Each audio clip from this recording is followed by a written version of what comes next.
Oke, assalamualaikum warahmatullahi wabarakatuh. Selamat pagi teman-teman, menjelang siang. Selamat beraktivitas dan semoga sehat selalu.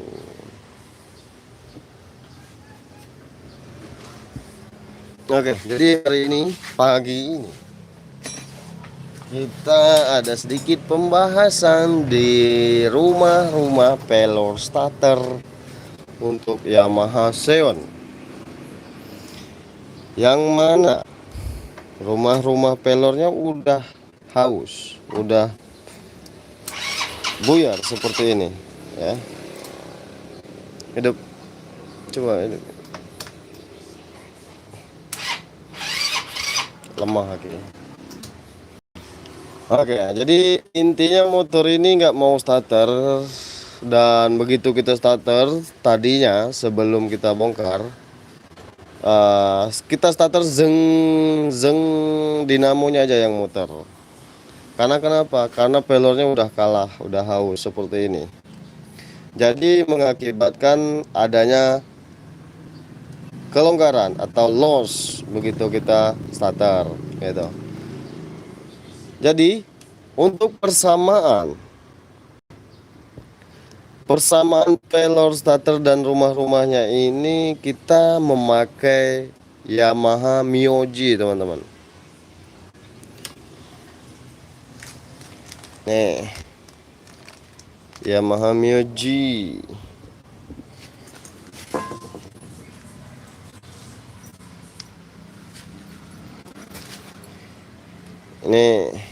Ini yang lamanya udah hancur seperti ini, udah patah mematah ya.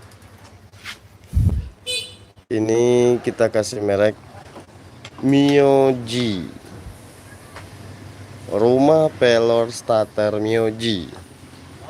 Kita pakaikan ke Yamaha Xeon, teman-teman. Gitu. Karena kenapa Yamaha Xeon lebih mahal ketimbang Myoji? Myoji lebih murah dan persamaan rumah-rumah sama pelorannya juga persis sama, nggak ada bedanya, teman-teman.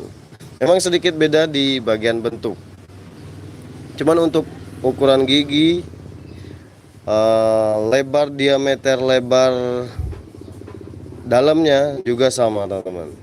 Gitu. Jadi tinggal ceplok dan tinggal pasang. Barusan kita contohin untuk ngidupin karena aki kita lemah, jadi mesti dicas dulu akinya. Yang jelas tidak muter zeng zeng zeng seperti semula gitu. Mohon maaf karena video semulanya nggak kita buat karena tidak sempat. Cie, elah gayanya.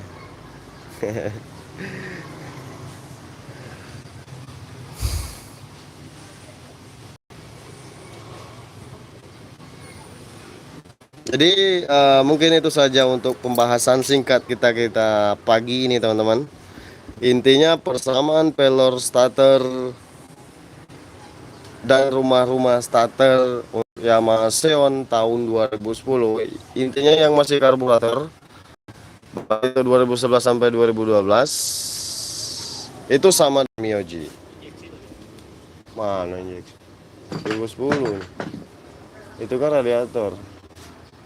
Karbu loh. Karbu kan. Nah, mabok. Mabok.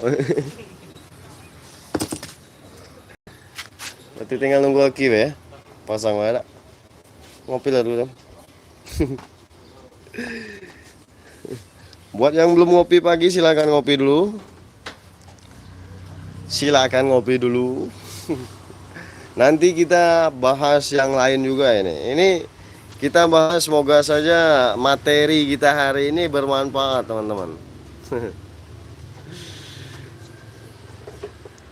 Materi cak belajar ya. Tapi memang iya, siapa tahu kan enggak belajar mau kan. Siapa tahu ada yang pengen tahu kan. Iya. Pak Ijo.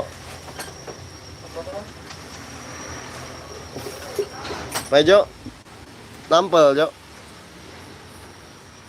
Nah, itu Paijo namanya itu. Perkenalkan diri, Jo. Nama saya Paijo. Nah, coba. Nama gua Racing CRDP. Iya, Po. Paijo jelek nih nama kau, Jo.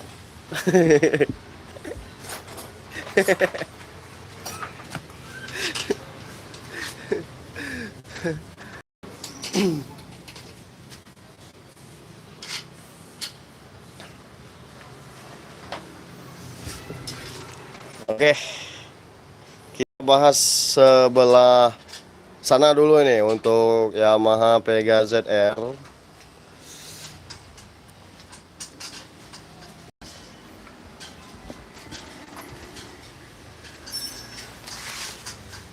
Oke, kita cari posisi yang pas. Iya, iya.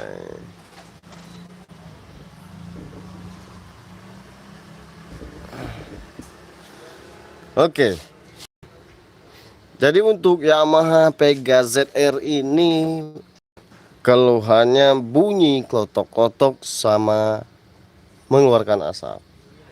Jadi udah kita karter dan kita bahas yang bunyi klotok-klotok di bagian kopling.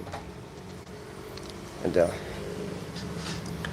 Di bagian kopling ini pada umumnya motor sejenis apapun kalau udah lama dan udah faktor umur dan pemakaian, wajar-wajar saja udah kalah kalau karet di dalamnya udah haus. Jadi sebelum kita ganti pen sama karet ini tadinya gocak, ngoblat, ya. Itu menimbulkan bunyi klotok-klotok di area bagian kopling, teman-teman. Gitu. Jadi siapa tahu buat teman-teman yang punya Pega ZR juga sama persis seperti ini, jangan takut untuk masalah biaya menghilangkan bunyi klotok-klotok di bagian kopling ini. Tidak terlalu mahal, namun masih terjangkau gitu. Seharusnya press seperti ini, tidak ada goyang sedikit pun. Kalau dia goyang pasti menimbulkan bunyi klotok-klotok.